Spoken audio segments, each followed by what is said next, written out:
ನಿಮ್ಗೂ ರೆಸಿಪಿಯಂಟ್ಗೂ ಸಂಬಂಧ ಇಲ್ಲ, ಅದಕ್ಕೋಸ್ಕರ ನಿಮ್ಗೆ ಕೊಡಕ್ಕಾಗಲ್ಲ ಅಂತ. ಅದು ಗೊತ್ತಿದೆ ತಾನೆ. ಫಸ್ಟೇ ನಾನು ಅಪ್ಲೈ ಮಾಡಿರೋದೇ ಆಲ್ಟ್ರಿಸ್ಟಿಕ್ ಡೊನೇಷನ್ ಅಂತ. ನಾನ್ ಮೊದಲೇನೆ ಪ್ಲೆಡ್ಜ್ ಮಾಡಿದ್ರು ಕೂಡ ಅವರು ಸೈನ್ ಮಾಡಿದ್ರೇನೆ ದಾನ ಮಾಡ್ಲಿಕ್ಕೆ ಆಗೋದು. ನಮ್ಗೆ ಮನಸ್ಸಲ್ಲಿ ಕೂತ್ಕೊಂಡಿರೋದು ಓಹೋ ನಮ್ ಕಂಟ್ರೋಲ್ ಅಲ್ಲಿ ಇಲ್ಲ. ಕರ್ನಾಟಕದಲ್ಲಿ ಆ ಒಂದು ರೂಲ್ ಇರ್ಲಿಲ್ಲ. ಯಾಕೆ ಇರ್ಲಿಲ್ಲ ಮತ್ತೆ ನಿಮ್ಮ ಮುಂದಿನ ನಿಲುವು ಕಮಿಟಿ ಮುಂದೆ ಫುಲ್ ಕತೆ, ನಮ್ದು ಕತೆ ಎಲ್ಲ ಕೇಳಿದ ಮೇಲೆ ಕೊನೆಗೆ ನೋ ಅಂದ್ಬಿಟ್ರು. ದಾನಗಳು ಯಾವತ್ತು ಮನುಷ್ಯನನ್ನ ಯಾವತ್ತು ಮರೆಯದ ಒಂದು ಸ್ಥಾನ ಕರ್ಕೊಂಡು ಹೋಗುತ್ತೆ. ಅಂತ ಸ್ಥಾನದಲ್ಲಿ ಈಗ ನೀವಿದ್ದೀರ. ಬರೀ ಒಬ್ರು ಕಿಡ್ನಿ ಕೊಟ್ಟಿದ್ದಾರೆ, ಅವ್ರೇನೋ ಹೀರೋ ತರ ಆಗಿದ್ದಾರೆ, ಅದಲ್ಲ ನಮ್ಮ ಉದ್ದೇಶ. ನಮ್ಮ ಉದ್ದೇಶ ಏನಂದ್ರೆ ಆರ್ಗನ್ ಡೊನೇಷನ್. ನಮಸ್ಕಾರ, ನೀವು ನೋಡ್ತಿದ್ರ ಒನ್ ಇಂಡಿಯಾ ಕನ್ನಡ. ನಾನು ಗೌತಮ್ ಹೆಗ್ಡೆ. ಈ ಹಿಂದೆ ನಮ್ಮ ಒನ್ ಇಂಡಿಯಾದಲ್ಲಿ ಹಲವಾರು ರೀತಿಯ ವಿಡಿಯೋಗಳನ್ನ ನೋಡಿರ್ತೀರಾ. ಆದ್ರೆ ಈ ಒಂದು ವಿಡಿಯೋ ತುಂಬಾನೇ ಸ್ಪೆಷಲ್ ಆಗಿದೆ. ಯಾಕಪ್ಪ ಅಂತ ಹೇಳಿದ್ರೆ, ಅದೆಷ್ಟೋ ಜನ ದಾನವನ್ನ ಮಾಡ್ತಾರೆ. ಕರ್ನಾಟಕ ಅದೆಷ್ಟೋ ದಾನಿಗಳನ್ನ ಕಂಡಿದೆ. ಆದ್ರೆ ಅಂತಹ ದಾನಿಗಳಲ್ಲಿ ಒಬ್ರು ಶ್ರೇಷ್ಠ ದಾನಿಯ ಇವತ್ತು ನಾನು ಮಾತಾಡ್ಸ್ಲಿಕ್ಕೆ ಬಂದಿದ್ದೇನೆ.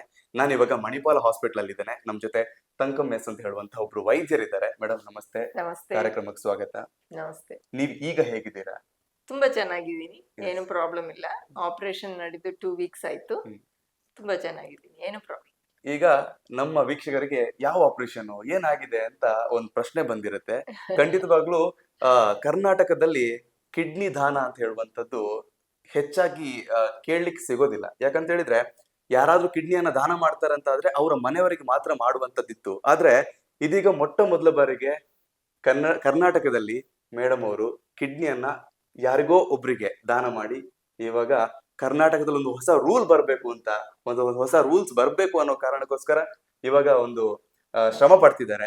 ಮೇಡಮ್ ನಿಮಗೆ ಮತ್ತೊಮ್ಮೆ ನಮಸ್ಕಾರಗಳನ್ನ ಹೇಳಿಕ್ ಇಷ್ಟಪಡ್ತೇನೆ. ಯಾಕಂತ ಹೇಳಿದ್ರೆ, ದಾನಗಳು ಯಾವತ್ತು ಮನುಷ್ಯನನ್ನ ಯಾವತ್ತು ಮರೆಯದ ಒಂದು ಸ್ಥಾನ ಕರ್ಕೊಂಡು ಹೋಗುತ್ತೆ. ಅಂತ ಸ್ಥಾನದಲ್ಲಿ ಈಗ ನೀವಿದ್ದೀರಾ. ಹಾಗಾಗಿ ನಿಮ್ ಮುಂದೆ ನಾನು ಕೂತ್ಕೊಂಡಿದ್ದೇನೆ ಅನ್ನೋದಕ್ಕೆ ಕೂಡ ನಂಗೆ ಹೆಮ್ಮೆ ಆಗ್ತದೆ. ನೀವ್ ಹೇಳ್ತಾ ಇದ್ರಿ ದಾನ ಎಷ್ಟು ಇಂಪಾರ್ಟೆಂಟ್ ಅಂತ. ಒಂದ್ಸರ್ತಿ ನೀವ್ ಹೇಳ್ಬೇಕು. ನಮ್ಗೆ ನಮ್ಮ ಮರಣದ ನಂತರ ಎಲ್ಲ ಅವಯವಗಳು ಕೊಡಕ್ಕೆ ನಾನು ಸೈನ್ ಅಪ್ ಮಾಡಿರೋದು 2014ಅಲ್ಲಿ. ಅವಾಗ ಆರ್ಗನ್ ಡೋನರ್ ಕಾರ್ಡ್ ನಮ್ ಕೈಯಲ್ಲಿ ಇದೆ. ಯಾವಾಗ್ಲೂ ಎಲ್ಲಿ ಹೋದ್ರೂ ಅದು ಇರುತ್ತೆ ನಮ್ ಕೈಯಲ್ಲಿ.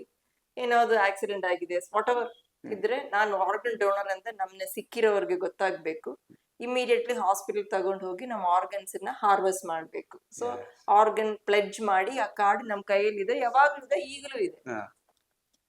ಬಟ್ ಆಮೇಲೆ ಗೊತ್ತಾಯ್ತು, ಇದೆಲ್ಲ ಮಾಡಿದ್ರು ಕೂಡ ಕೊನೆಗೆ ಮರಣ ನಡೆಯುವಾಗ ತುಂಬಾ ಚಿಕ್ಕ ಜನಗಳಿಗೆ ಆಕ್ಚುಲಿ ದಾನ ಮಾಡಕ್ ಆಗ್ತಾ ಇದೆ ಅಂತ. That is the reality, that is the ವಾಸ್ತವಿಕತೆ. ಅದು ಯಾಕೆ ಅಂತ ಕೇಳಿದ್ರೆ, ಎಲ್ಲಿ ಮರಣ ನಡೀತಾ ಇದೆ ಅಂತ ಆತರ ಇರ್ಬೋದು, ಜಾಗ, ಟೈಮು. ಇಮಿಡಿಯೇಟ್ಲಿ ನಮ್ಮ ಮನೆಯವ್ರಗಳ ನೆಕ್ಸ್ಟ್ ಆಫ್ ಕಿನ್, ಮಗ, ಹಸ್ಬೆಂಡ್, ಅಪ್ಪ ಯಾರಾದ್ರೂ ಬಂದು ಸೈನ್ ಮಾಡ್ಬೇಕು.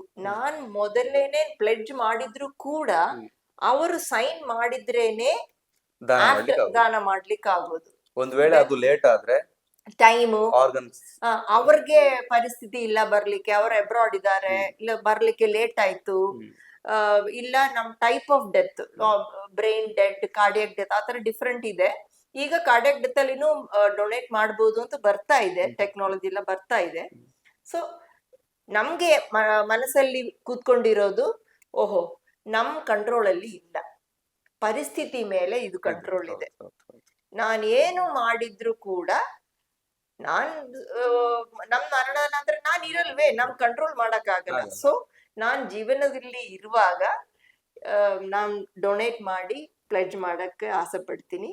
ಅಂಡ್ ನಮ್ಗೆ ಇರೋದು which I can spare is the kidney. So ಹಂಗೆ ನಾನು ಕಿಡ್ನಿ ಡೊನೇಟ್ ಮಾಡ್ಬೇಕು ಅಂತ ನಮ್ಗೆ ನೋಡಿದ್ರಲ್ಲ, ನನ್ನಲ್ಲಿರೋ 2 ಕಿಡ್ನಿಯನ್ನ ಒಂದಿದ್ರೆ ನನ್ಗೆ ಬದುಕ್ಬೋದು, ಇನ್ನೊಬ್ರು ಇಲ್ಲದವ್ರಿಗೆ ಕೊಡ್ಬೇಕು ಅಂತ ಮನಸ್ಸು ಬಂದಿರೋದೇ ದೊಡ್ಡ ವಿಷಯ. ಅದ್ರ ಜೊತೆ ಕೇವಲ ಮನ್ಸು ಮಾಡಿದ್ ಮಾತ್ರ ಅಲ್ಲ, ಅವರು ಇದೀಗ ದಾನವನ್ನ ಮಾಡಿದ್ದಾರೆ. ನೀವ್ ಯಾರಿಗ್ ದಾನ ಮಾಡಿದ್ರಿ ಅಂತ ನಿಮಗೆ ಗೊತ್ತಾ? ಇದು ನಮ್ದು ಜರ್ನಿ ಶುರುವಾಗಿ 10 ವರ್ಷ ಆಯ್ತು. ಅವಾಗೆಲ್ಲ ಆಲ್ಟ್ರೂಯಿಸ್ಟಿಕ್ ಅಂದ್ರೆ ಗೊತ್ತಿಲ್ಲದೆ ಇರೋರ್ಗೆ ಕೊಡೋದಂತಾನೆ ಈ ಜರ್ನಿ ನಾನು ಶುರು ಮಾಡಿರೋದು. ಕೊನೆಗೆ ತುಂಬಾ ಬಾಧೆಗಳು ಆಬ್ಸ್ಟಿಕಲ್ಸ್ ಎಲ್ಲ ಆದ್ಮೇಲೆ ಡಿಸೆಂಬರ್ ಅಲ್ಲಿ ಕರ್ನಾಟಕ ಹೈಕೋರ್ಟ್ ಹ್ಮ್. ಆರ್ಡರ್ ಕೊಟ್ರು. ಟ್ರಾನ್ಸ್ಪ್ಲಾಂಟ್ ವೇಟಿಂಗ್ ಲಿಸ್ಟ್ ಅಂದ್ರೆ ಕಿಡ್ನಿಗೆ ಕಾಯ್ತಾ ಇರೋದಕ್ಕೆ ಒಂದು ವೇಟಿಂಗ್ ಲಿಸ್ಟ್ ಇದೆ. Okay. ಅಂದ್ರೆ ಅವ್ರಿಗೆಲ್ಲ ಡಯಾಲಿಸಿಸ್ ಅಷ್ಟು ಚೆನ್ನಾಗಿ ಕೆಲಸ ಮಾಡ್ತಾ ಇಲ್ಲ. ಹ್ಮ್. ಒಂದಿನ ಬಿಟ್ಟು ಒಂದಿನ ಡಯಾಲಿಸಿಸ್ ಅಲ್ಲಿ ಇರೋರು, ಎಂಡ್ ಸ್ಟೇಜ್ ರೀನಲ್ ಡಿಸೀಸ್ ಹ್ಮ್. ಇರೋರು, ಅವರು ಆ ಲಿಸ್ಟ್ ಇಂದ 5 ಜನನೇ ಶಾರ್ಟ್ ಲಿಸ್ಟ್ ಮಾಡಿ ನಮ್ಗೆ ಕಳಿಸಿ ಅಂತ ಕೋರ್ಟ್ ಆರ್ಡರ್ ಕೊಟ್ರು. Okay. ಸೊ ನಮ್ಗೂ ಗೊತ್ತಿಲ್ಲ ಯಾರಂತ. ಹ್ಮ್. ಕೋರ್ಟ್ ಆರ್ಡರ್ ಅಲ್ಲಿ ಪ್ರಕಾರ 5 ಜನದ ಹೆಸರು ಕೋರ್ಟ್ಗೆ ಹೋಗಿದೆ ಹ್ಮ್. ನಮ್ ಲಿಸ್ಟ್ ಇಂದ. Okay. ಅದು ಯಾರಂತೂ ನಮ್ಗೆ ಗೊತ್ತಿಲ್ಲ. ಹ್ಮ್. ಬಟ್ ಕೊನೆಗೆ ಮ್ಯಾಚಿಂಗ್ ಮಾಡಿ ನಮ್ ಟಿಶ್ಯೂ ಅವ್ರದ್ದು ಹೌದು. ಮ್ಯಾಚ್ ಆಗ್ಬೇಕು, ಬ್ಲಡ್ ಗ್ರೂಪ್ ಮ್ಯಾಚ್, ಆತರ ಎಲ್ಲಾ ಶಾರ್ಟ್ ಎಲ್ಲ ಮಾಡಿ ಡಿಸಿಷನ್ ಆಗಿದ್ಮೇಲೆ ಇವರೇ ಮ್ಯಾಚ್ ಆಗಿರೋದು, ಇವ್ರ ನಿಮ್ ರೆಸಿಪಿಯೆಂಟ್ ಗೊತ್ತಾಗಿದ್ಮೇಲೆ ನಾವಿಬ್ರು ಒಟ್ಟಿಗೆ ಹೋಗಿ ಲಾಯರ್ ಮುಂದೆ ನೋಟ್ರೈಸ್ ಮಾಡ್ಬೇಕು. ಹ್ಮ್. ಆವಾಗ ನೋಡಿದ್ದೀನಿ. ಹ್ಮ್. ದಟ್ ಈಸ್ ಒಂದು ಆಪರೇಷನ್ಗೆ ಒಂದು 10-12 ದಿನ ಮುಂಚೆ ಫಸ್ಟ್ ನೋಡಿದ್ದೀನಿ. ಎಷ್ಟು ಏಜ್ ಆಗಿರ್ಬೋದು ಅವರಿಗೆ? ಲೇಡಿನ ಬಾಯ್? ಲೇಡಿ, 56 ವಯಸ್ಸು ಅವ್ರಿಗೆ. ಎಷ್ಟು ಖುಷಿ ಆಯ್ತು ಅವರಿಗೆ ನಾನು ಮಾತಾಡಕ್ ಅಷ್ಟು ಇಂಟ್ರಾಕ್ಷನ್ ಟೈಮ್ ಬಿಡಲ್ಲ, ಬಿಡಲ್ಲ. Because I am suppose to be altruistic. ಅವ್ರಿಗೆ ಕೋರ್ಟ್ಗೆ ಏನಂದ್ರೆ ಇದರಲ್ಲಿ ಏನು ದುಡ್ಡುದು ವಹಿವಾಟು ಟ್ರಾನ್ಸಾಕ್ಷನ್ ಆಗ್ಬಾರ್ದು. ಇಲ್ವಲ್ಲ ಅಂತ. ಸೊ ನಮ್ hospital also made it clear, ಅಷ್ಟು ಜಾಸ್ತಿ ಇಂಟ್ರಾಕ್ಷನ್ ಹೋಗ್ಬೇಡ ಮೇಡಮ್. ನಮ್ದು ಆಪರೇಷನ್ ಆದ್ಮೇಲೆ ಅಫ್ಕೋರ್ಸ್ ಈಗ ಹರ್ ಸನ್ ಅವ್ರ ಮಗ ನಮ್ ಜೊತೆಗೆ ಕಾಂಟ್ಯಾಕ್ಟ್ ಅಲ್ಲಿ ಇದ್ದಾರೆ, ಚೆನ್ನಾಗಿದ್ದಾರೆ ಸದ್ಯಕ್ಕೆ. Till today I know she is doing well, my kidney is working well. Okay. So ಇವಾಗ ರೂಲ್ಸ್ ಬಗ್ಗೆ ಮಾತಾಡೋಣ. ಕೇರಳದಲ್ಲಿ ಈ ಒಂದು ಕಾರ್ಯ ಆಗುತ್ತೆ, ಇದು ರೂಲ್ಸ್ ಇದೆ ಕೇರಳದಲ್ಲಿ. ನಮ್ಮ ಕಿಡ್ನಿಯನ್ನ ಯಾರಿಗ್ ಬೇಕಾದ್ರೂ ದಾನ ಮಾಡ್ಬೋದು. ಕರ್ನಾಟಕದಲ್ಲಿ ಆ ಒಂದು ರೂಲ್ಸ್ ಇರ್ಲಿಲ್ಲ. ಯಾಕೆ ಇರ್ಲಿಲ್ಲ, ಮತ್ತೆ ನಿಮ್ಮ ಮುಂದಿನ ನಿಲುವೇನು ಅನ್ನೋದನ್ನ ಹೇಳಿ. ಯಾಕೆ ಇರ್ಲಿಲ್ಲ ಅಂದ್ರೆ ಆಕ್ಚುಲಿ ಗೊತ್ತಿಲ್ಲ. ಬಟ್ ನಮ್ದು ಅನುಮಾನ ಏನಂದ್ರೆ ತುಂಬಾ ಈ ಕಿಡ್ನಿ ಸ್ಕ್ಯಾಮ್ ರ್ಯಾಕೆಟ್ ತುಂಬಾ ಹಳ್ಳಿ ಜನಗಳದ್ದು ಕರ್ಕೊಂಡ್ ಬಂದ್ಬಿಟ್ಟು, all these stories we keep hearing, horror stories. So I won't blame the law, but they have to prevent such activities. ಅದಕ್ಕೋಸ್ಕರ ಗೊತ್ತಿಲ್ಲದೆ ಇರೋರ್ಗೆ ಮಾಡಕ್ಕೆ ಅವರು ನಾನು ಅಪ್ರೋಚ್ ಮಾಡುವಾಗ ಎನ್ಕರೇಜೇ ಮಾಡ್ಲಿಲ್ಲ. ಇಲ್ಲ, ನಡೆಯೋದಿಲ್ಲ ಅಂತಾನೆ ಹೇಳಿದ್ರು. ನಮ್ ಡಾಕ್ಟರ್ ಹತ್ರ ಟ್ರಾನ್ಸ್ಪ್ಲಾಂಟೇಶನ್ ಡಿಪಾರ್ಟ್ಮೆಂಟ್ ಅಪ್ರೋಚ್ ಮಾಡಿ ನಮ್ಗೆ ಈ ತರ ಒಂದು ಆಸೆ ಇದೆ ಸರ್, ಮಾಡ್ಬೋದಾ ಅಂತ ಹೇಳುವಾಗ ಫಸ್ಟ್ ಅವ್ರಿಗೆ ಒಂಥರ ಶಾಕ್ ಆಯ್ತು. ಇದು ಏನ್ ಕೇಳ್ತಿದ್ದಾರೆ, what are you asking, are you sure ಅಂತೆಲ್ಲ ಹೇಳಿದ್ರು. I said yes sir, I am sure ಅಂತ ಹೇಳುವಾಗ ಓಕೆ ಲೆಟ್ ಅಸ್ ಟ್ರೈ ಅಂತ ದೇ ಸ್ಟುಡ್ ಬೈ ಮೀ. ಆವಾಗ ದೇ ಟ್ರೈ ಟು ಈ ಲಾ ಸ್ವಲ್ಪ ಅವರು ಓದಿ ಈ ತರ ಒಂದು ಡಾಕ್ಟರ್ ಬಂದಿದ್ದಾರೆ ಮಾಡ್ಬೋದಾ, ಅವರು ಇಲ್ಲ ಅಂತಾನೆ ಡಿಸ್ಕರೇಜೇ ಮಾಡ್ತಾ ಇದ್ರು. ಬಟ್ ಕೊನೆಗೆ ನಾನು ಏನ್ ಹೇಳೋದು, ಅವರು ಅಂದ್ರೆ ಬರ್ದು ಕೊಡಲ್ಲ. ದೆನ್ ಡಾಕ್ಟರ್ ನಮ್ ಸ್ಟೋರಿ ಬಗ್ಗೆ ಒಂದು PPT ಮಾಡಿ ಅವ್ರ ಮುಂದೆ ಪ್ರೆಸೆಂಟ್ ಮಾಡಿ, ಎಲ್ಲ ಎಷ್ಟು ವರ್ಷದಿಂದ ಇದು ನಡೀತಾ ಇದೆ. ಎಲ್ಲ ಆದ್ಮೇಲೆ ಕೂಡ ಅವರು ಓರಲಿ ಅವ್ರು ಹೇಳ್ತಾರೆ, ಇಲ್ಲ ಇದೆಲ್ಲ ನಡೆಯಲ್ಲ, ಐ ಡೋಂಟ್ ಥಿಂಕ್ ಇದೆಲ್ಲ ವರ್ಕೌಟ್ ಆಗುತ್ತೆ ಅಂತ ಗೊತ್ತಿಲ್ಲ ಅಂತಾನೆ ಒಬ್ರೊಬ್ರು ಸೆಪರೇಟ್ ಆಗಿ ಈ ತರ ಹೇಳೋರು. ದೆನ್ ಸರಿ ನೋ ಅಂತ ಬರ್ದು ಕೊಟ್ರೆ ದೆನ್ ಅದ್ರ ಮೇಲೆ ನಾವು ಆಕ್ಷನ್ ತಗೋಬಹುದು. ಅದಕ್ಕೋಸ್ಕರ ಒಂದು ಈ ಹಾಸ್ಪಿಟಲ್ ಬೇಸ್ಡ್ ಆಥರೈಸೇಷನ್ ಕಮಿಟಿ ಅಂತ ಒಂದು ಕಮಿಟಿ ಇದೆ. ಆ ಕಮಿಟಿ ಅಪ್ರೂವ್ ಆದ್ಮೇಲೆನೆ ಈ ಹಾಸ್ಪಿಟಲ್ ಅಲ್ಲಿ ನಡೆಯೋದು. ಪ್ರತಿ ಟ್ರಾನ್ಸ್ಪ್ಲಾಂಟು ಆ ಕಮಿಟಿ ಅಪ್ರೂವಲ್ ಮಾಡಿ ಎಸ್ ತಗೊಂಡಿದ್ಮೇಲೆನೆ ನಡೆಯೋದು. ಸೊ ಸರಿ, ಒಂದು ಕೆಲಸ ಮಾಡೋಣ, ನಿಮ್ದು ಕೇಸು ಒಂದು ರೆಸಿಪಿಯೆಂಟ್ನೆ ನಾವು ಹುಡುಕೋಣ ನಮ್ ಟ್ರಾನ್ಸ್ಪ್ಲಾಂಟ್ ವೇಟಿಂಗ್ ಲಿಸ್ಟ್ ಇಂದ.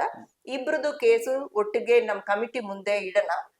ದೆನ್ ಅವಾಗ ಅವ್ರಿಗೆ ಏನ್ಯಾವ್ದು ಎಸ್ ಆರ್ ನೋ ರೈಟಿಂಗ್ ಅಲ್ಲಿ ಕೊಡ್ಲೇಬೇಕಲ್ವಾ, ಆವಾಗ we will get a commitment from them ಅಂದ್ಬಿಟ್ಟು ದೇ ಪುಟ್ ಒನ್ ಕೇಸ್ 2023 ನಲ್ಲಿ ನಮ್ಮ ಕೇಸ್ ಇಟ್ರು. ಆವಾಗ ಆ ರೆಸಿಪಿಯನ್ ಬಂದ್ಬಿಟ್ಟು ಒಂದು 24-year-old ಹುಡುಗ ಇದ್ದ. ಹಿ ವಾಸ್ ಅನ್ ಆರ್ಫನ್, ಅಪ್ಪ ಅಮ್ಮ ಇರ್ಲಿಲ್ಲ. ಸ್ವಲ್ಪ ಡಿಸ್ಟೆಂಟ್ ರಿಲೇಟಿವ್ಸ್ ಅವ್ರನ್ನ ಟ್ರೀಟ್ಮೆಂಟ್ ಮಾಡ್ತಾ ಇದ್ರು but he was in end stage renal failure, ಅಂದ್ರೆ ಒಂದಿನ ಬಿಟ್ಟು ಒಂದಿನ ಡಯಾಲಿಸಿಸ್ ಮಾಡೋ ತರ ಇತ್ತು. ಅವ್ರಿಗೆ ಅಫೋರ್ಡ್ ಮಾಡಕ್ ಆಗ್ಲಿಲ್ವಾ ಏನಾಯ್ತು ಗೊತ್ತಿಲ್ಲ, he was on the transplant list. Anyway ಆ ಕಮಿಟಿ ಮುಂದೆ ಫುಲ್ ಕಥೆ, ನಮ್ದು ಕಥೆ ಅವ್ರದ್ದು ಎಲ್ಲ ಕೇಳಿದ್ಮೇಲೆ ಕೊನೆಗೆ ನೋ ಅನ್ಬಿಟ್ರು. In writing hospital based administration committee gave a no. ಆವಾಗ ಅದು no we were half expecting, ಅಂದ್ರೆ ಇದಕ್ ಮುಂಚೆ ನಡೀಲಿಲ್ಲ, ನೋ ಹೇಳಕ್ಕೂ ಚಾನ್ಸ್ ಇದೆ ಅಂತ ನಮ್ಗೂ ಗೊತ್ತಿತ್ತು. ಬಟ್ ಅದ್ರಲ್ಲಿ ಕೊಟ್ಟಿರೋದು ಕಾರಣನೇ ನಮ್ಗೆ ಅರ್ಥ ಆಗ್ಲಿಲ್ಲ. ಅವ್ರ ಕಾರಣ ಕೊಟ್ಟಿರೋದು ನಿಮ್ಗೂ ರೆಸಿಪಿಯೆಂಟ್ಗೂ ಸಂಬಂಧ ಇಲ್ಲ, ಅದಕ್ಕೋಸ್ಕರ ನಿಮ್ಗೆ ಕೊಡಕ್ ಆಗಲ್ಲ ಅಂತ. ಅದು ಗೊತ್ತಿದೆ ತಾನೆ, ಫಸ್ಟೇ ನಾನು ಅಪ್ಲೈ ಮಾಡಿರೋದೇ ಆಲ್ಟ್ರಿಸ್ಟಿಕ್ ಡೊನೇಷನ್ ಅಂತ, ನಮ್ಗೆ ಗೊತ್ತಿಲ್ಲದೆ ಇರೋರ್ಗೆ ಕೊಡ್ಬೇಕು ಅಂತಾನೆ ಅಪ್ಲೈ ಮಾಡಿರೋದು. ಆವಾಗ ನಮ್ಗೆ ತುಂಬಾ ಒಂಥರ ಡೌನ್ ಆಗ್ಬಿಟ್ಟೆ. ಒಂದು ವರ್ಷ ತನಕ ನಮ್ಗೆ ಏನು ಸರಿ ಇದೆ, ಡೆಡ್ ಅಂಡ್ ನಮ್ದು ಇಷ್ಟು ವರ್ಷದ್ದು. ಎಷ್ಟು ವರ್ಷದ ಪರಿಶ್ರಮ ಇದು? ದಟ್ ವಾಸ್ 2016 ನಾನು ಶುರು ಮಾಡಿರೋದು, ಇದು 2023, ಸೊ ಆಲ್ಮೋಸ್ಟ್ 7 years. ಮನೆಯಲ್ಲಿ ರಿಯಾಕ್ಷನ್ ಹೇಗಿತ್ತು ನಿಮ್ದು? ಇದು ಫಸ್ಟ್ ಹೇಳುವಾಗ ನೋ ಅಂತಾನೆ ಹೇಳಿದ್ರು ಎಲ್ರು, ಹಸ್ಬೆಂಡು, ಮಕ್ಕಳು, ತಮ್ಮ, ಅಪ್ಪ ಎಲ್ಲರೂ ನೋ ಅಂತಾನೆ ಹೇಳಿದ್ರು. Then I try to explain ಯಾಕೆ ನಮ್ಗೆ ಈ ತರ ಆಸೆ ಇದೆ. ದೆನ್ ಅವ್ರನ್ನ ಕರ್ಕೊಂಡ್ ಬಂದು ನಮ್ ಡಾಕ್ಟರ್ ರೋಹನ್ ಹತ್ರ ಮಾತಾಡ್ಸಿದೆ. ಸಿಸೇರಿಯನ್ ತರನೇ ರಿಸ್ಕ್ ಇದು ಡೋನರ್ಗೆ ಅಷ್ಟು ದೊಡ್ಡ ರಿಸ್ಕ್ ಏನಿಲ್ಲ. ಈಗ ನಿಮ್ ವೈಫ್ ಪ್ರೆಗ್ನೆಂಟ್ ಇದ್ರೆ ಮಗುಗೋಸ್ಕರ ಇಲ್ಲ ಏನೋ ಕಾರಣಕ್ಕೆ ಸಿಸೇರಿಯನ್ ಮಾಡ್ಬೇಕು ಅಂತ ಹೇಳಿದ್ರೆ ನೀವು ಹೆಸಿಟೇಟ್ ಮಾಡ್ತೀರಾ ಸರ್ ಅಂತ ಕೇಳಿದ್ರು. So like that it required lot of convincing. ಕೊನೆಗೆ 2023 ನಲ್ಲಿ ಎಲ್ಲರೂ ನೋ ಅಬ್ಜೆಕ್ಷನ್ ಸರ್ಟಿಫಿಕೇಟ್ ಕೊಟ್ಟಿದ್ಮೇಲೆನೆ ಕಮಿಟಿ ಮುಂದೆ ಬಂದಿರೋದು. ಅಲ್ಲಿ ಒಂದು ಅಬ್ಜೆಕ್ಷನ್ ಬಂತು ಅಂದ್ರೆ ಅದು ಕ್ಯಾನ್ಸಲ್ ಅದು ಒಂದು ಕಮಿಟಿ ತಗೊಳ್ತಾರ. ಸಿ ನಿಮ್ ಫ್ಯಾಮಿಲಿನೂ ಒಪ್ಕೊಂಡಿಲ್ಲ ಅಂತಾರೆ. ಸೊ ಬೇಸ್ ಇಂದ ಬಂದಿದ್ದೀರಿ. ಸೊ ಇವತ್ತು ನಿಮ್ಮ ಆರೋಗ್ಯ ಹೇಗಿದೆ? ನಮ್ದು ಆರೋಗ್ಯ ಚೆನ್ನಾಗಿದೆ. ನಿಮಗೆ ಪೇನ್ ಆಗ್ಬೋದು ಆ ತರ? ಒಂಚೂರಿದೆ, ಅದು ಆಪರೇಷನ್ ಆಗಿದೆ, ಅದೇನು ನಾರ್ಮಲ್ ಇದೆ. ನಮ್ದು ಏನಂದ್ರೆ ಈ ತರ ಯಾರನ್ನಾವ್ದು ನಾನು ಮೋಟಿವೇಟ್ ಮಾಡಕ್ ಆಸೆ ಪಡ್ತೀನಿ, ಆತರ ಯಾರಾದ್ರು ಮೋಟಿವೇಟ್ ಆದ್ರೆ ಅವ್ರ ಹೆಲ್ತ್ ನೋಡ್ಕೋಬೇಕು first. They have to be healthy, the donor has to be healthy. ಆಸೆ ಮಾತ್ರ ಇದ್ರೆ ಸಾಲಲ್ಲ, you have to maintain your health. Sugar ಇರಬಾರ್ದು, BP ಇರಬಾರ್ದು. So you have to maintain active lifestyle, importance of exercise, importance of watching what you eat, importance of sleep, ಎಲ್ಲ maintain your health, remain healthy, then you please. Okay, ಇವಾಗ ನಿಮ್ಮ daily life style ಹೇಗಿತ್ತು? After operation ಅದೇ life style continue ಆಗುತ್ತೆ ಅಥವಾ ನಿಮ್ life style change ಆಗಿದೆಯಾ? ಈಗ ಸದ್ಯಕ್ಕೆ 2 ವಾರನೇ ಆಗಿರೋದು. ಸೊ ಇನ್ನು ನಂದು ಹಳೆ ಲೈಫ್ ಸ್ಟೈಲ್ಗೆ ವಾಪಸ್ ಹೋಗ್ಲಿಲ್ಲ. ಇನ್ನು 4 weeks ಮೆಡಿಕಲ್ ಲೀವ್ ಅಲ್ಲಿ ಇದ್ದೀನಿ. ಇನ್ನು 2 ವಾರ ಬಿಟ್ಟು ನಾನು ಕೆಲ್ಸಕ್ಕೆ ವಾಪಸ್ ಜಾಯಿನ್ ಆಗ್ತೀನಿ ಇಲ್ಲೇ. I will be joining back duty. And doctor ಹೇಳಿದ್ದಾರೆ, ನಮ್ದು ಫಸ್ಟ್ ಕ್ವೆಶ್ಚನ್ ಅದೇ ಇತ್ತು. ನಾನು ಇದು ಕೊಟ್ರೆ 2016 ಅಲ್ಲಿ ನಾನು ಡಾಕ್ಟರ್ ರೋಹನ್ ಹತ್ರ ಕೇಳಿರೋದು ಫಸ್ಟ್ ಕ್ವೆಶ್ಚನ್, ನಾನು ಇದು ಕೊಟ್ರೆ I am not bothered about my life because I am nearly, ಆವಾಗ ಐ ವಾಸ್ ಓನ್ಲಿ 49, ಈಗ ನಾನು 59 ಆಗಿದ್ದೀನಿ. I am not bothered about my lifespan, but ನಮ್ ಲೈಫ್ ಸ್ಟೈಲ್ ನಮ್ಗೆ ಮುಖ್ಯ. I want to exercise, I am a long distance runner also. ನಮ್ಗೆ ಓಡಕ್ ಆಗುತ್ತಾ? Then he said yes, you will be able to. ನಿಧಾನಕ್ಕೆ ಶುರು ಮಾಡಿ you will be able to get back your active lifestyle ಅಂತಾನೆ guarantee ಕೊಟ್ಟಿದ್ದಾರೆ. And I am still yet to, ಇನ್ನು ಆಗ್ಬೇಕು. 2 weeks ಆದ್ಮೇಲೆ ನಾನು ಶುರು ಮಾಡ್ತೀನಿ.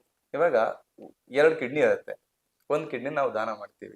ಸೊ ಡೋನರ್ಗೆ ಯಾವ್ದೇ ರೀತಿ ಸಮಸ್ಯೆ ಇರಲ್ಲ ಅಂತ ನೀವ್ ಹೇಳ್ತೀರಾ? ಇಲ್ಲ, ಅದು ಖಂಡಿತವಾಗ್ಲು. ಆದ್ರೆ ನಾವ್ ಯಾರಿಗ ದಾನ ಮಾಡ್ತೀವಿ ಅಂತಾದ್ರೆ ನಮ್ ಹೆಲ್ತ್ ಚೆನ್ನಾಗಿರ್ಬೇಕು ಅನ್ನೋದು ಕರೆಕ್ಟ್, ನಾವು ನೆನಪಲ್ಲಿ ಇಟ್ಕೋಬೇಕು. ನೀವ್ ಆತರ ಯೋಚನೆ ಮಾಡ್ಬೇಡ, ನಿಮ್ಗೆ ಹೆಲ್ತ್ ಇರ್ಲೇಬೇಕಲ್ವಾ ಅಂತ ನಂದು. ಹೌದು. ಸೊ ಇವಾಗ ಆದ್ರೆ ಇನ್ ಮುಂದಕ್ಕೆ ಕರ್ನಾಟಕದಲ್ಲಿ ನಮ್ಮ ಕಿಡ್ನಿಯನ್ನ ಯಾರಿಗೂ ಗೊತ್ತಿಲ್ಲದವ್ರಿಗೆ ದಾನ ಮಾಡ್ಲಿಕ್ಕೆ ಪರ್ಮಿಷನ್ ಮುಂದಕ್ಕೆ ಸಿಗಬಹುದಾ? ಅಥವಾ ನಿಮ್ ತರ ಹೋರಾಟ ಮಾಡ್ಬೇಕಾ? ಹೋರಾಟ ಡೈರೆಕ್ಟ್ಲಿ ಮಾಡಕ್ ಆಗೋದಿಲ್ಲ ಅನ್ಸುತ್ತೆ. ಬಟ್ ಹೈಕೋರ್ಟ್ ಅಲ್ಲಿ ನಮ್ ಕೇಸ್ ಈಗ ಇದಾಗಿದೆ, ರಿಜಿಸ್ಟರ್ ಆಗಿದೆ. ಸೊ ನೆಕ್ಸ್ಟ್ ಅಪ್ರೋಚ್ ಮಾಡೋರು ಆ ಅವ್ರನ್ನ ರೆಪ್ರೆಸೆಂಟ್ ಮಾಡೋದು ಲಾಯರ್, ಹ್ಮ್. ಅವ್ರಿಗೆ ಈ ಕೇಸ್ ಗೊತ್ತಿರುತ್ತೆ. ಹೌದು. ಡಾಕ್ಟರ್ ತಂಗಂ 2025 ನಲ್ಲಿ ಹೈಕೋರ್ಟ್ ಅಪ್ರೋಚ್ ಮಾಡಿ ಜಡ್ಜ್ ಸೂರಜ್ ಅವ್ರ ಹೆಸರು, ಅವರು ಈ ಜಡ್ಜ್ಮೆಂಟ್ ಕೊಟ್ಟಿದ್ದಾರೆ. So why not you give, ಆ ತರ ಪ್ರಿಸಿಡೆನ್ಸ್ ಇದೆ, what we call precedents. So it will be easier. ಇಷ್ಟು ದೊಡ್ಡ ಹೋರಾಟ ಇರಲ್ಲ. ಬಟ್ ನೀವು ಪಟ್ಟಷ್ಟು ಕಷ್ಟ ಇನ್ನೊಬ್ರು ಪಡ್ಬೇಕಾಗಿಲ್ಲ. ಬಟ್ ಬರ್ಬೇಕಾಗ್ಬಾರ್ದು. ಅದೇ, ಅಂಡ್ ದಾನ ಮಾಡೋರಿಗೆ ಇದೊಂದು ದಾರಿ ಇದೆ ಅಂತ. ಅಂಡ್ ಇವಾಗ ನೀವ್ ಹೇಳ್ಬೇಕು, ನಿಮ್ಗೆ ಎಷ್ಟು ಖುಷಿ ಇದೆ ಇವಾಗ? ತುಂಬಾ ಖುಷಿ ಇದೆ. ನಮ್ದು ಏನ್ ಹೇಳುದು, ನಮ್ ಲೈಫ್ ಮಿಷನ್ ಸಕ್ಸಸ್ಫುಲ್ ಆಗಿರೋ ತರ ನಮ್ದೊಂದು ಫೀಲಿಂಗ್ ಇದೆ. ಅಂಡ್ ದೇವರಿಗೆ ತುಂಬಾ ಥ್ಯಾಂಕ್ಸ್. ನಮ್ದು to make it happen. Okay. ನನಗೂ ಅಷ್ಟೇ ಇವ್ರ ಕತೆ ಕೇಳಿ ತುಂಬಾ ಇನ್ಸ್ಪೈರ್ ಆಯ್ತು. ಇಂಥದ್ದು ಒಂದು ಮನಸ್ಥಿತಿ ಬರುತ್ತಾ ಯಾರಿಗೂ ಅಷ್ಟೇ, ಆಸೆಗಳು ಹುಟ್ಕೊಳ್ಳುತ್ತೆ. ಆದ್ರೆ ಆ ಆಸೆ ಬೆನ್ನಿಂದೆ ಇಷ್ಟು ವರ್ಷದ ಪರಿಶ್ರಮ, ಅಥವಾ ಇದ್ ನನ್ನ ಸ್ವಾರ್ಥಕ್ಕಾದ್ರೆ ನಾವೇನಾದ್ರೂ ಮಾಡ್ಬೋದು, ಬಟ್ ಇನ್ನೊಬ್ರಿಗೋಸ್ಕರ ಇಷ್ಟು ವರ್ಷದಿಂದ ಕಾದು ಒಬ್ರಿಗೆ ಹೆಲ್ಪ್ ಆಗ್ಬೇಕು ಅಂತ ತನ್ನ ಕಿಡ್ನಿಯನ್ನ ದಾನ ಮಾಡುದು, ಇಟ್ಸ್ ನಾಟ್ ಸಣ್ಣ ವಿಷಯ ಅಲ್ಲ. ಒಂದೇ ಒಂದು ಮೆಸೇಜ್ ಹೇಳಕ್ ಖಂಡಿತ ಮೇಡಮ್ ಹೇಳ್ಬೋದು. ಎಲ್ಲರಿಗೂ ಇದೇನಂತ ಹೇಳಿದ್ರೆ, ನಮ್ದು ಈ ಆಕ್ಷನ್ ಬರೀ ಒಬ್ರು ಕಿಡ್ನಿ ಕೊಟ್ಟಿದ್ದಾರೆ, ಅವ್ರೇನೋ ಹೀರೋ ತರ ಆಗಿದ್ದಾರೆ, ಅದಲ್ಲ ನಮ್ಮ ಉದ್ದೇಶ. ನಮ್ಮ ಉದ್ದೇಶ ಏನಂದ್ರೆ ಆರ್ಗನ್ ಡೊನೇಷನ್. ಅದು ಪ್ರತಿ ಮನೆಯಲ್ಲಿ ಚರ್ಚೆ ಆಗ್ಬೇಕು, ಎಲ್ಲ ಕುಟುಂಬದಲ್ಲಿನೂ. ಈಗ ಅದ್ರ ಬಗ್ಗೆ ಮಾತಾಡೋದೇ ಒಂಥರ ಸ್ಟಿಗ್ಮಾ ತರ ಆಗಿರೋ ಜಮಾನದಲ್ಲಿ ಎಲ್ಲ ಮನೆಯಲ್ಲಿನೂ ಒಬ್ರು ತಂದೆಯವ್ರಿಗೆ ಆಸೆ ಇದೆ ಮಾಡಕ್ಕೆ ಅಂದ್ರೆ ಅವ್ರ ವೈಫ್ ಹತ್ರ, ಅವ್ರ ಮಕ್ಕಳ ಹತ್ರ ನಮ್ಗೆ ಏನಾದಾದ್ರೆ ಪ್ಲೀಸ್ ನಮ್ ವಿಷಸ್ನ ರೆಸ್ಪೆಕ್ಟ್ ಮಾಡಿ, ಎಲ್ಲರೂ ಸ್ವಲ್ಪ ಓಪನ್ ಆಗಿ ಇದು ಕನ್ಸಿಡರ್ ಮಾಡಿ. One donor many lives. ಒಬ್ರದ್ದು ಮರಣದ ನಂತರ ಅವ್ರದ್ದು ಆರ್ಗನ್ ಅವ್ರಿಗೆ ಯೂಸ್ ಇಲ್ಲ. ಸೊ ಅವ್ರದ್ದು ಆರ್ಗನ್ ಹೆಲ್ತಿ ಇರೋದು ಆರ್ಗನ್ ಯಾವ್ಯಾವ್ದು ನಮ್ಗೆ ಕೊಡಕ್ಕಾಗುತ್ತೋ ಅದಿಂದ 8-10 ಜನದ್ದು ಲೈಫ್ ಉಳಿಸ್ಬೋದು. So one donor many lives. So ಈ ಆಪರೇಷನ್ ಆದ್ಮೇಲೆ ಮೇನ್ಲಿ ತಮ್ಮ ಕುಟುಂಬ ಎಲ್ಲರೂ ಸೇರಿ ಒಂದು ವೆಬ್ಸೈಟ್ ಕ್ರಿಯೇಟ್ ಮಾಡಿದೀವಿ. ಇದ್ರದ್ದು ಅವೇರ್ನೆಸ್ ಸ್ಪ್ರೆಡ್ ಮಾಡಕ್ಕೆ onedonor-many-lives.com. ಅದನ್ನ ಎಲ್ಲರೂ ವಿಸಿಟ್ ಮಾಡಿ, ಅವರವ್ರದ್ದು ಕಥೆ ಶೇರ್ ಮಾಡಿ, ಅಂಡ್ ಆರ್ಗನ್ ಪ್ಲೆಡ್ಜ್ ಮಾಡೋದ್ ಬಗ್ಗೆ ಯೋಚನೆ ಮಾಡಿ, ಚರ್ಚೆ ಮಾಡಿ ಮನೆಯಲ್ಲಿ. ಅಷ್ಟೇ. ಇಷ್ಟು ಈ ಒಂದು ಹೊತ್ತಲ್ಲೂ ಕೂಡ ಇವರು ಡೋನರ್ ಆಗಿ ಆ ಒಂದು ನೋವನ್ನು ಹಿಡ್ಕೊಂಡು ನಮ್ ಜೊತೆ ಟೈಮ್ ಕೊಟ್ಟು ಸಂದರ್ಶನಕ್ಕೆ ಸಮಯ ಮಾಡಿಕೊಟ್ಟದಕ್ಕೆ ನಿಮ್ಗೆ ಮತ್ತೆ ಧನ್ಯವಾದಗಳು. ನಿಮ್ಮ ಆರೋಗ್ಯ ಇನ್ನಷ್ಟು ಚೇತರಿಕೆ ಆಗ್ಲಿ, ಬೇಗ ಆರಾಮಾಗಿ ಮತ್ತಷ್ಟು ಹೊಸ ಆಲೋಚನೆ ನಿಮ್ ತಲೆಯಲ್ಲಿ ಮೂಡ್ಲಿ ಅಂತ ಆಶಿಸ್ತೀನಿ. Thank you for your time. Thank you so much. ಧನ್ಯವಾದಗಳು. ಯಾವುದೇ ಸುದ್ದಿಯ ಅಪ್ಡೇಟ್ ಅನ್ನ ಮಿಸ್ ಮಾಡ್ಕೊಳ್ಬಾರ್ದು ಅಂದ್ರೆ ಈಗ್ಲೇ ಒನ್ ಇಂಡಿಯಾವನ್ನ ಸಬ್ಸ್ಕ್ರೈಬ್ ಮಾಡಿ. ನಿಮಗೆ ಬೇಕಾದ ಭಾಷೆಯಲ್ಲಿ ಎಲ್ಲಾ ಸುದ್ದಿ ತಿಳಿಬೇಕು ಅಂದ್ರೆ ಒನ್ ಇಂಡಿಯಾ ಆಪ್ ಅನ್ನ ಡೌನ್ಲೋಡ್ ಮಾಡ್ಕೊಳ್ಳಿ.